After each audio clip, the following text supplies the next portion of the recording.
Olá, tudo bem?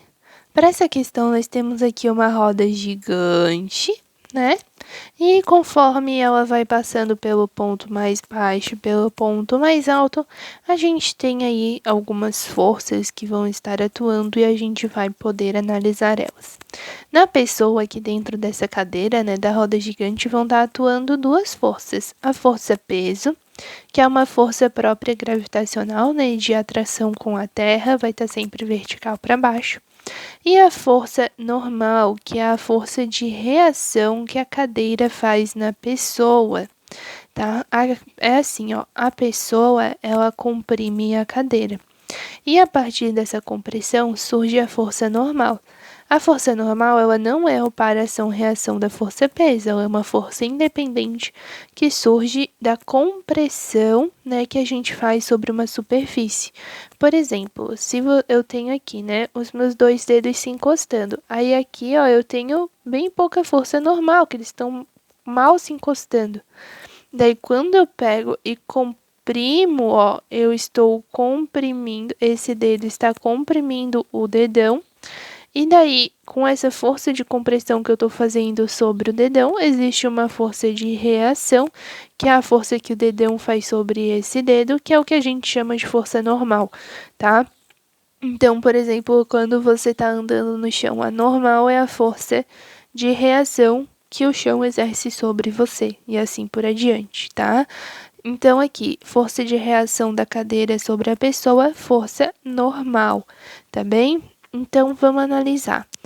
Como é um movimento circular, ele obrigatoriamente vai ter que ter o que a gente chama de força centrípeta. Em todos os casos, é obrigatório existir força centrípeta no movimento circular. Seja ele uniforme, seja ele variado, seja como for, tem que ter força centrípeta. E a força centrípeta, ela não é uma força independente, ela não é tipo peso normal que eles surgem por si só. Ela é uma força resultante. Então a força centrípeta vai ser a força resultante das forças que estão atuando nessa direção, apontando para o centro. No ponto mais baixo, nós temos peso e normal. Se eu quero uma resultante para cima, já que a minha força centrípeta vai estar apontando para o centro, né? Então, a minha normal precisa ser maior do que o meu peso. Por quê? A força centrípeta, ela vai ser resultado da soma vetorial de todas as forças que estão atuando nessa direção, e daí a resultante vai ser igual a ela, né? E a resultante nada mais é do que o resultado da soma vetorial. Como eles estão em sentidos opostos, então essa soma vetorial vai acabar subtraindo os módulos, né? Sentido oposto subtrai. Então, vai ficar uma menos a outra.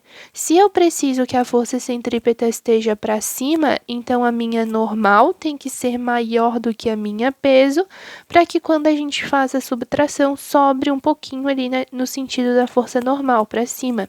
Então, nesse caso aqui, no ponto mais baixo, a gente tem que a força centrípeta é igual a normal menos o peso.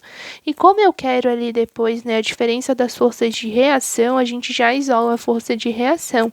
Ou seja, fica normal igual a força centrípeta mais a força peso. Aí no ponto mais alto da trajetória, né? A gente tem aqui a força centrípeta agora para baixo, porque agora o centro está apontando aqui para baixo. E eu tenho novamente o peso para baixo e a normal para cima. Agora, né, a minha resultante tem que ser para baixo. E quem é que está apontando para baixo? É o peso.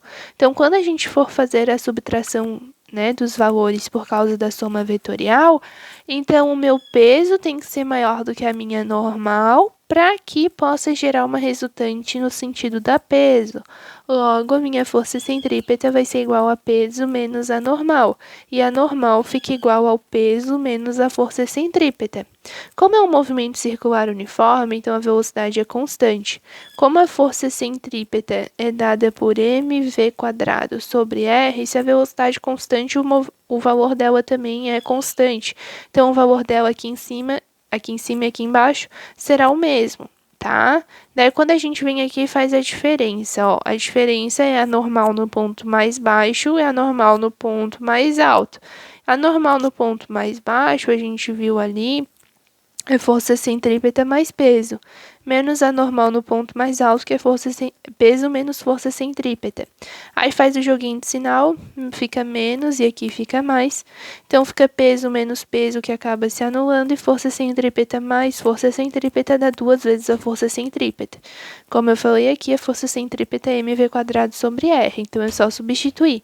E assim a gente vê que a diferença das normais, a diferença entre as forças de reação, vai ser igual a 2 vezes a massa vezes a velocidade ao quadrado dividido pelo raio.